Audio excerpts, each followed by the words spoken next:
Welcome, everybody, to our CBSO Spotlight series. I'm Wendy Limberti, and today I am joined by an extraordinary artist, Cris Derksen, a world-renowned cellist and composer whose music braids together classical traditions, indigenous worldviews, and contemporary electronic soundscapes. Cris will be joining the Cathedral Bluffs Symphony Orchestra on Saturday, November 15th, with a program called Controlled Burn as a soloist. And and we're actually really looking forward to it. And so, Cris, welcome. Hi, thanks for having me.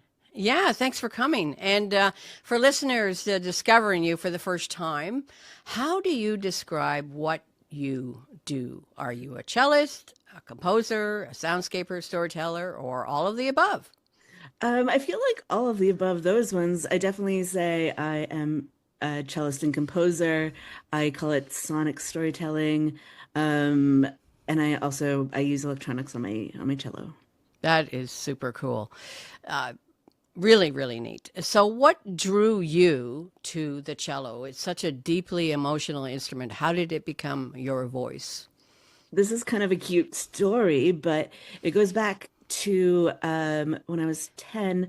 My mom, I grew up mostly in Edmonton, Alberta, and they had a public string program. And I was already playing piano, and I came home with a piece of paper saying, "Does your son or daughter want to play violin, viola, cello, or bass?" And I wanted to play the bass. I thought the cool kids played the bass, but my mom's car was too small. And she said, take the next biggest thing, which is how I got started with the cello. And I am so, so, so lucky because it is such a beautiful range and I can do so much with it. And much easier to carry through the snow.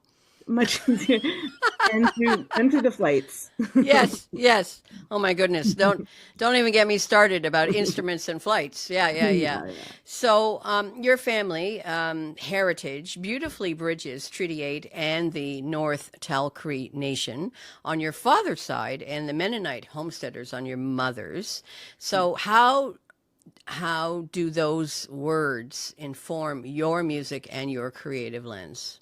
Totally. When I introduce myself, I usually say I'm half Cree, half Mennonite. I like to call myself a Creenanite. Um, I love that. Creedonite. That's really cool. Not um, kryptonite, but yeah, creedonite. a Creenanite. It is a superpower, but it informs my entire perspective of the world. Like from coming from such like dichotomous, I guess like they're such dichotomous families, and such dichotomous like religion versus spirituality. They're so different.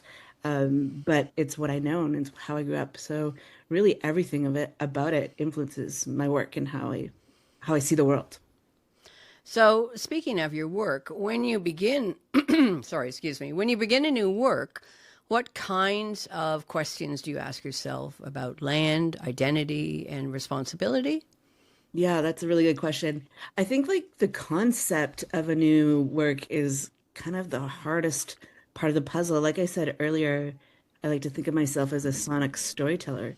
So I like to like kind of know the story that I'm going to tell before I start writing any notes on a page or music. Um, and so yeah, the concept often takes the longest for me to figure out. And it's often through like a variety of like starting with one thing and making my way over to something else, talking it through with my friends and with my partner, and uh, yeah, definitely a process. I always come to the table with my indigenous lens. I always come to the table with my perspective, and I think it's really cool to be a composer, and I get to shed light onto things that I think we should look at as a society. So there's a lot of things that go on to it. Um, That's really neat. Yeah, it sounds amazing. So, was there a defining moment when you realized you could blend classical cello, indigenous sound, and electronic textures into one language that's uniquely yours?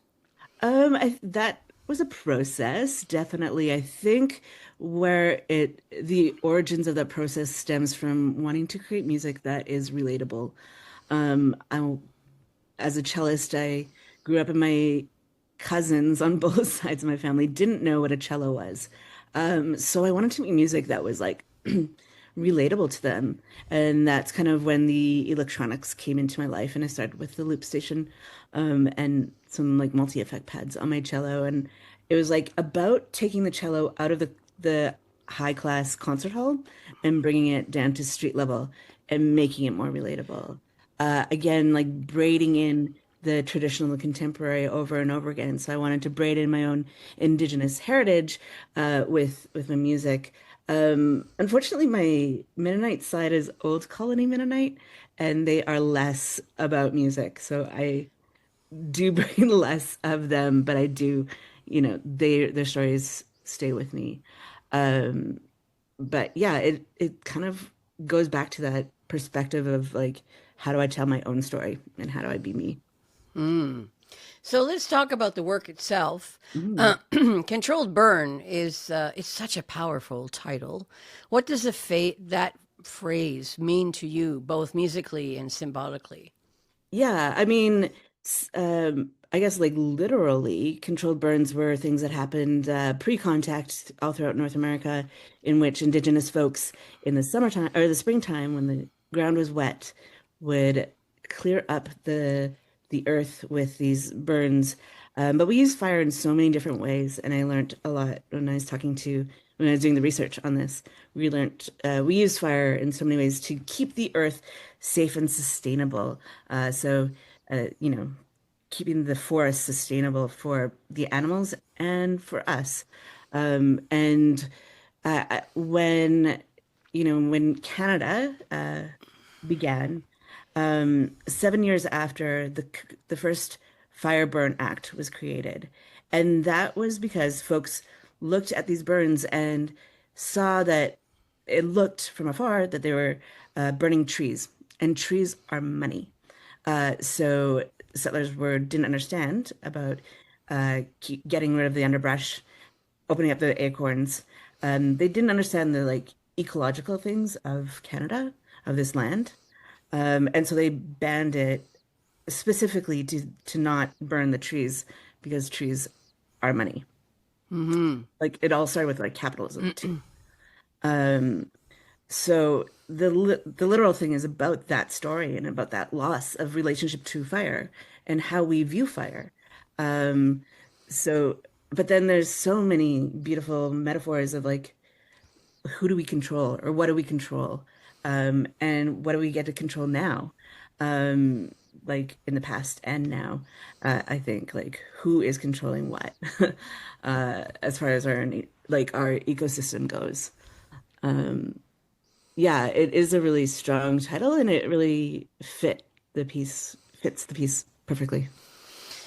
Yeah, so as you mentioned, in nature, we have controlled burns with the process of renewal and balance, and a way to clear, the growth that is happening on the ground, so Mm. that it's a metaphor shape for emotional, and it's part of your musical journey of this piece. So, can you walk us through a moment or section in Controlled Burn that you're especially excited for the audience to experience?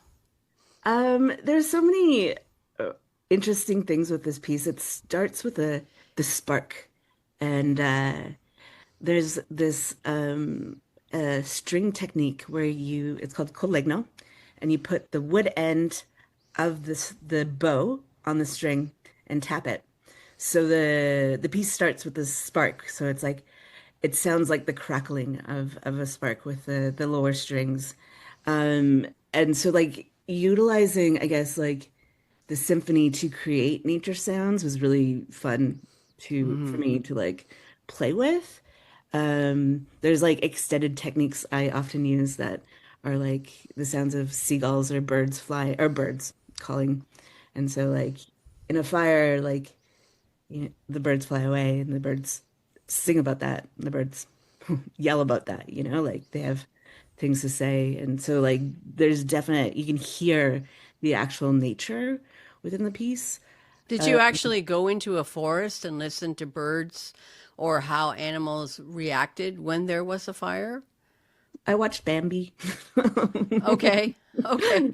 No, Like, because oh, I'm yeah. thinking of like a famous composer like Gustav Mahler, Yeah. who wrote a lot of nature sounds, Yeah. incorporated a lot of nature sounds in his works. And the CBSO is performing Mahler 2 Symphony, Right. the Yeah. second symphony at the end of the season. But there's an awful lot of sounds from animals in the forest and birds and cowbells and all sorts of things. Yeah. But yeah, that animals are communicating with each other Mhm.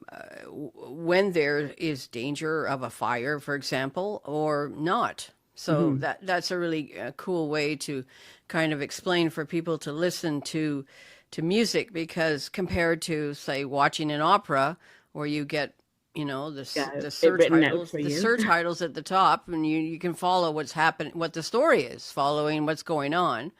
But and especially when it comes to contemporary works where you have an awful lot of effects that the orchestra musicians and yourself are performing, it's like, why are you hitting your strings with your bow? You know, is it so? Mhm. It's That's a really great way to explain that it's just the sound of the crackling wood. Mhm. Yeah.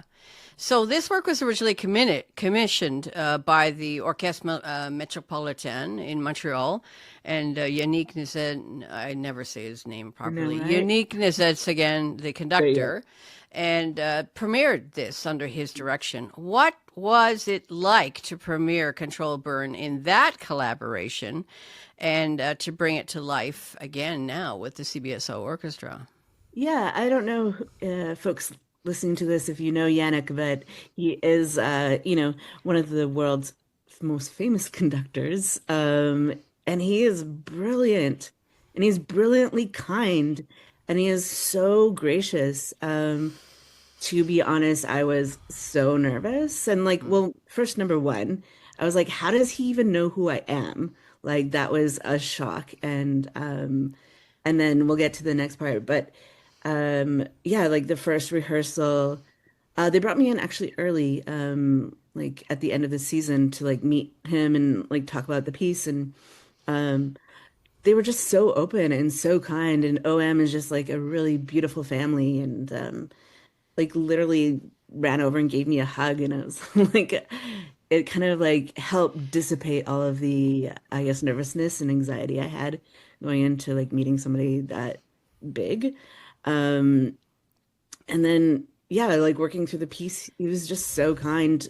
Didn't really like, I guess it was more about the performance. About making the performance just as like powerful and as beautiful as we could.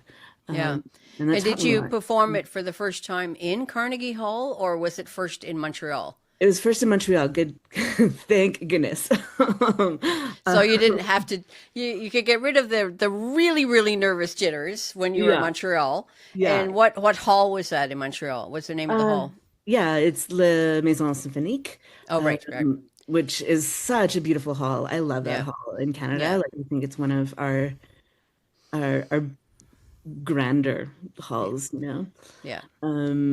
So we did it there twice, and then we had a little break, and then he took me on tour.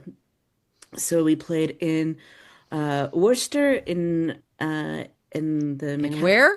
in Worcester, Massachusetts. Oh, I see. Okay. Wait, wait, yeah, they can say it better than I can. It's How do you spell it? Worcester.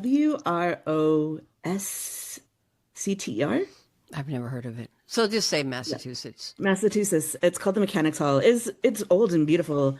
Right. Um, and then the next day we went to Philadelphia and we had a day Right. off and we played the Kimmel Center, which is also such a beautiful hall. It's shaped like a cello on the inside, so I like that. But Uh, that's the hall he conducts with the Philadelphia yeah, Orchestra, right? totally. Yeah. He's got a connection there. And so we played there, and then the next day we brought it to Carnegie. So I had a nice warm up before bringing it to Carnegie, and Carnegie was definitely our best performance. And yeah, And we flew. millions of selfies, and yeah, I saw the picture of you on the podium at Mhm. Carnegie, and it's one of those bucket lists for every musician in the world to be able to perform in Carnegie Hall, because it's like, the joke. Oh, sorry, that's my dog, Winnie. The joke goes, how do you get? Do you know how to get to Carnegie Hall? And Yeah. yeah, practice. So it's Yeah. it's just wonderful that you had that opportunity to perform in the U.S. We don't want to go there right now, It's but true. that's amazing. And to top it off, so you're also a Juno-nominated artist. Congratulations. Thanks. And so, what does that kind of recognition mean to you personally, and how has it influenced your creative journey or new opportunities? The Juno's actually kind of old. It's that was like that was 10 years ago, Okay. for this album called Orchestral Powwow. And that album actually brought me back to classical music. So there's a moment between graduating.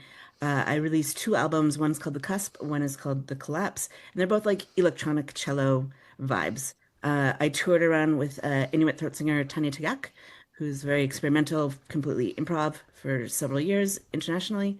Um, and so I definitely was like far away from the classical hall.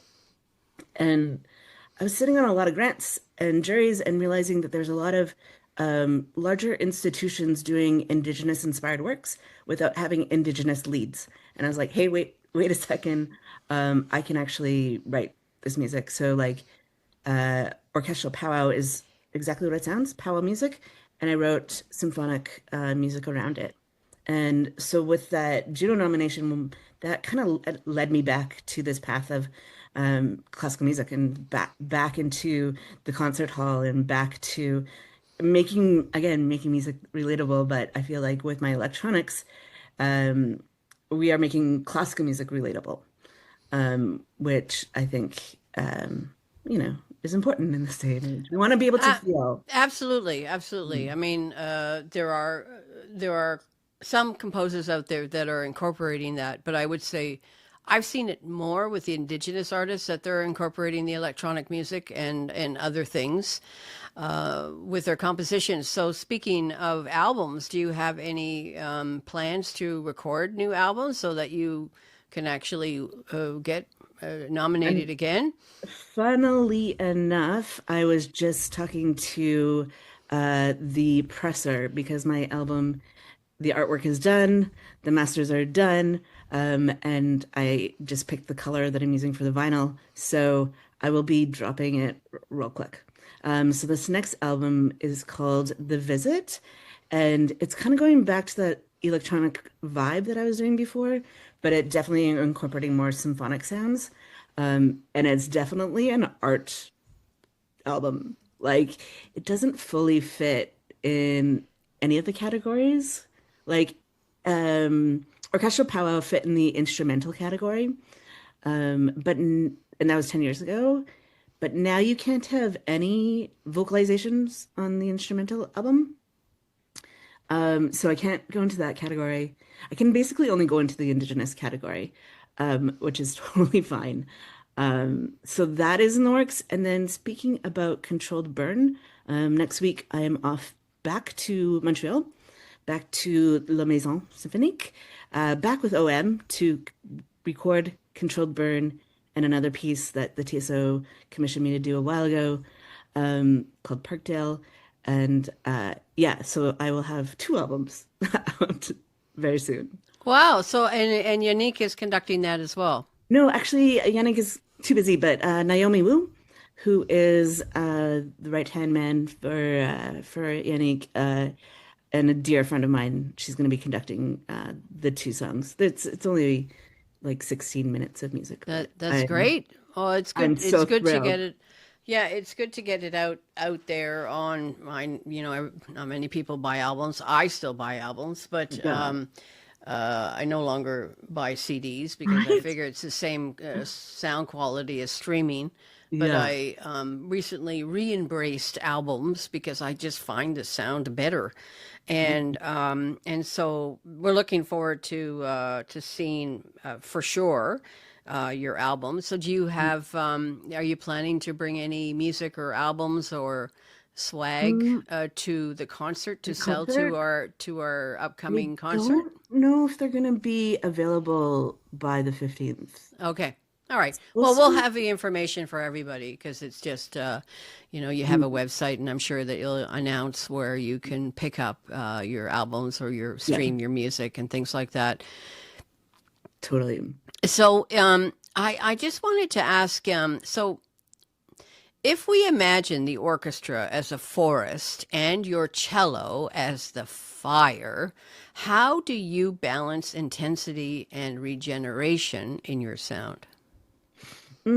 I feel like there's moments of where we all are, you know, playing at full force, maybe fighting the fire all together.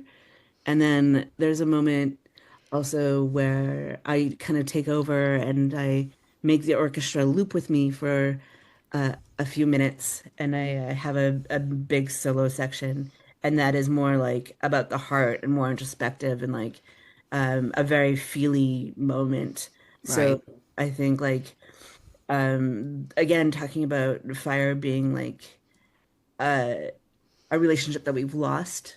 Um, in a way that fire is now so like fire is something to fight and something to be afraid of and not something to embrace, Mm-hmm. and not a tool, um to like the yeah, so feelings of like loss, but also we're doing this all together and we're Right. fighting for this renewal all together. Yeah. And so I talked to one person a lot. Her name is Amy Christensen.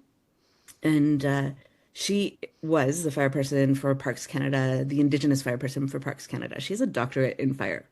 Um, A and doctorate in fire. What an yeah, well, interesting job title. Hi, I have a yeah, doctorate in fire. yeah. And she's also from Treaty 8. She's Métis. Mm.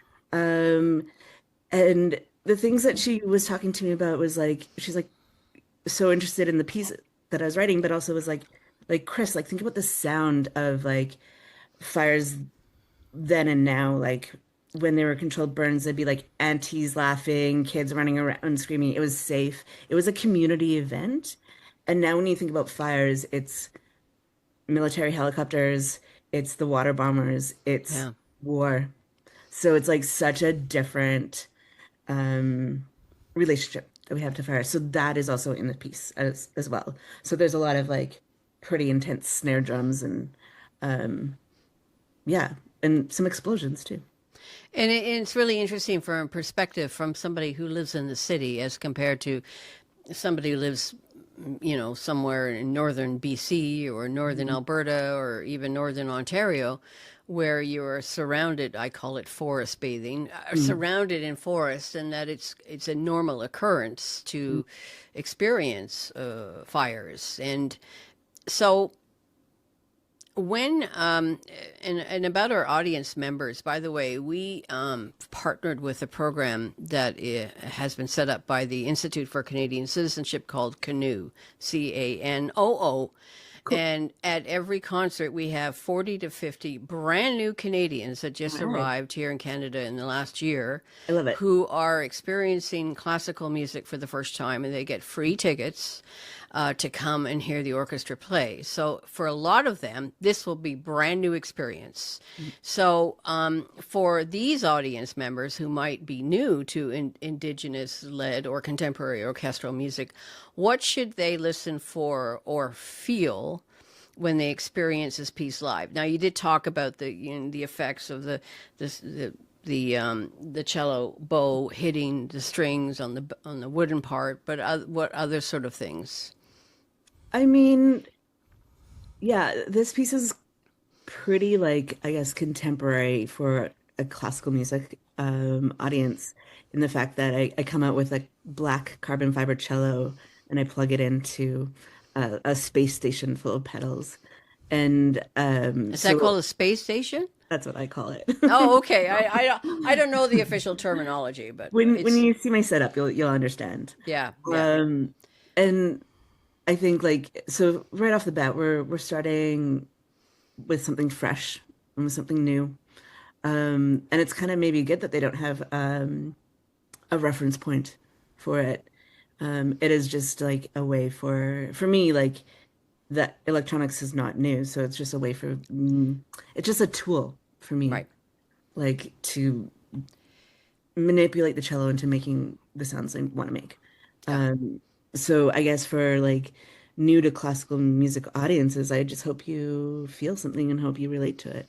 Yeah, and I hope they do too. I think it will be a big eye opener for a lot of, because a lot of families come, and Mhm. of course a lot of the newer Canadians, Chinese, East Indian, African communities that are coming to the concerts never experienced something like this. To see Mhm. an electric cello, black carbon fiber cello. A friend of mine in California has a black carbon fiber violin, but she Mhm. completely bejeweled it, and it's Oh, sparkly and very stands out. She's yeah, but it's a really very interesting. They don't have black carbon fiber French horns. not yet. They have plastic ones, but they're awful. So, are there specific communities, elders, or collaborators whose voices are woven into this project that you'd like to acknowledge? Yeah, I talked about her briefly before, but Amy Christensen, who is a fire knowledge keeper for Indigenous folks, and she really helped direct me in this process. And I think there's a lot of artists now talking about the fires and controlled burns, Right. um, or, and so she's definitely at the lead head of like this science part of it, and really helping us artists understand a little bit more and understand a little bit more into how do we tell the story. Yeah, yeah. So let's go behind the scenes for a moment. So, what does your composing process look like from the first spark to the finished score? Do you write on paper? Do you use digital audio workstation? Do you capture ideas on the fly? Are you waking up in the middle of the night and you all of a sudden hear a melody in your head and you go, "Oh, gotta write that down," or I recorded on, I'm going to sing it on my phone. All of the above. All the above. All Right. of the above for sure.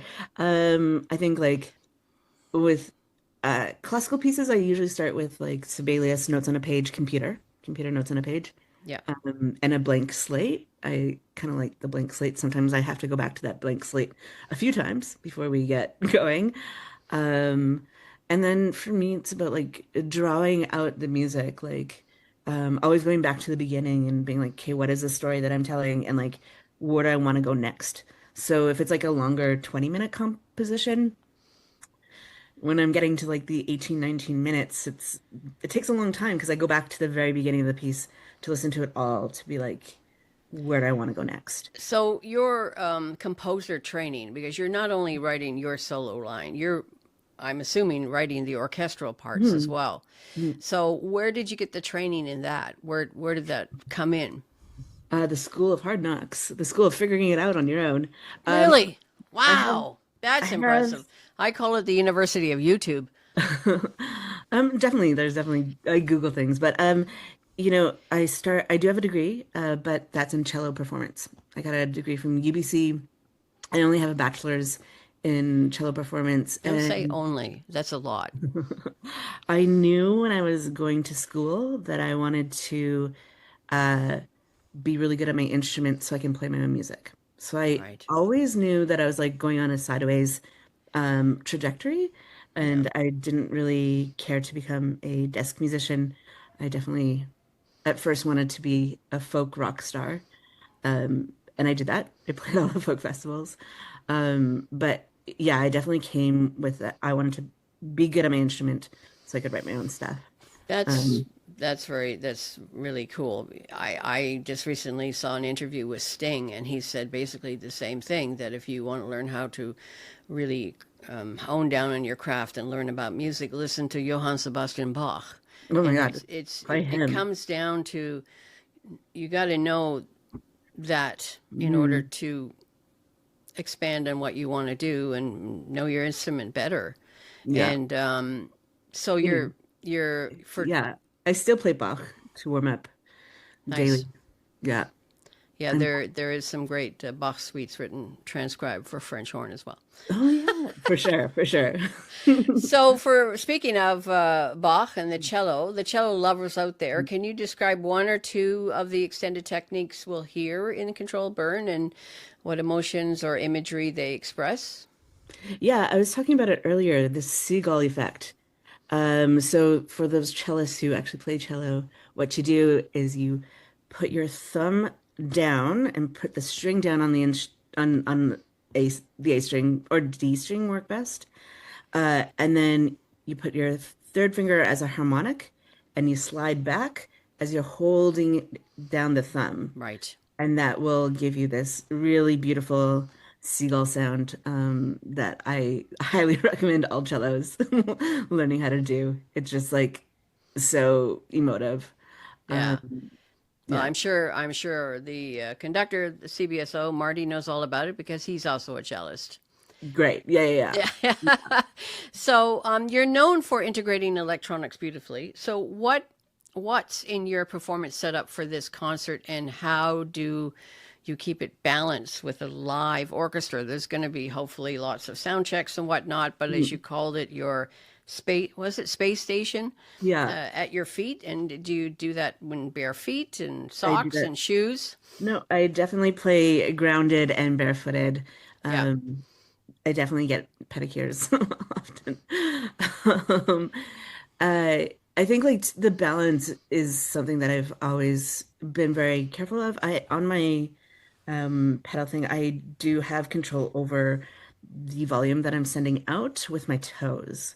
So I am able to like kind of mix things as I go. So if Wow. I'm feeling like You're like an organ player. yes, with my one toe. Yeah, one toe instead of your Yeah. both feet. Yeah. Into the both, and so like if I'm feeling like I want to be a little bit louder in a section, and I have I have a pretty good understanding of like house sounds and stage sounds and monitor sounds, so I feel like I know where to push it and when I want to pull it back and blend more in just as like a regular cellist in that part. So yeah, it's definitely something that I've been using this equipment for 20 plus years, so kind of familiar with it. It's 25. great. Practice makes perfect, right? Yeah. When you're learning a new thing, and then how do you do that? Mhm. I'm fascinated by it. I'm fascinated. I'm not going to talk about myself. I keep on talking about myself or the horn, but there is a French horn player I know who uses a loop machine all the Okay. time with his playing, and it sounds so cool. I'm like, Yeah, I love to do that.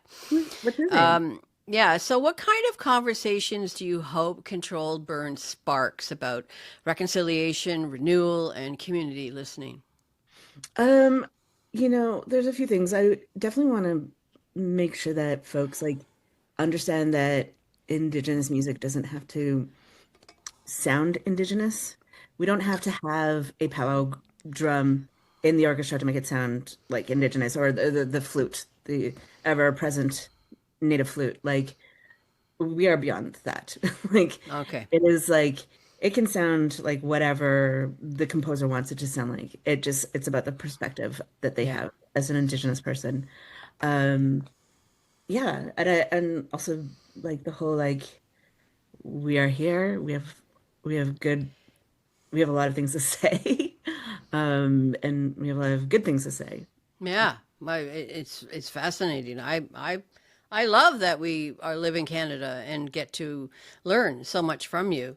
For young Indigenous or underrepresented artists, who do you look up to? What pathways or mentors made a difference in your journey, and what still needs to change in the industry?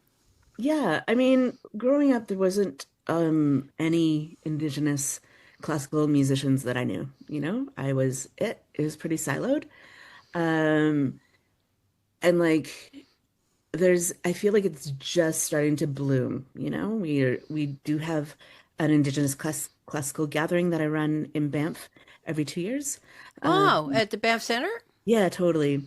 And so it's a way for us to like one build our network, professional development, but but also that relationship with each other, I think is really important.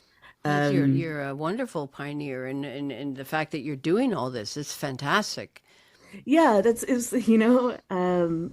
was seeing that hole, seeing that gape, You know, There's the a band whole. center asked me they're like, do you want to run a program? What do you want to run?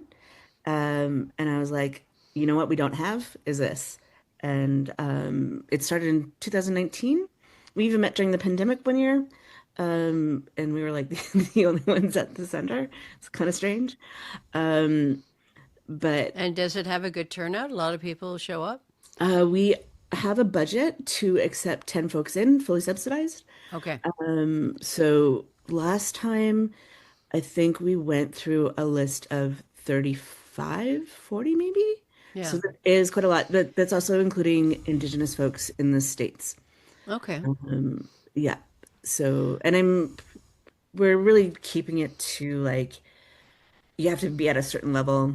Um, so like university up, is basically where I'm at with Yeah. the program. But yeah, there's a lot of systematic things to why Indigenous people are not in classical music. Um, Education being the main one. This Yeah. has been an amazing interview. So I just have a couple more questions and then we're going to wrap up. So, if audiences walk out of a hall carrying one feeling or reflection, what would you want that to be? I hope exhilarated. Okay. Yeah. And how is it that the orchestras like CBSO can continue to support and collaborate with artists like yourself in a meaningful, lasting way? I mean, doing this, like fully just hiring Indigenous artists to tell their stories. Yeah.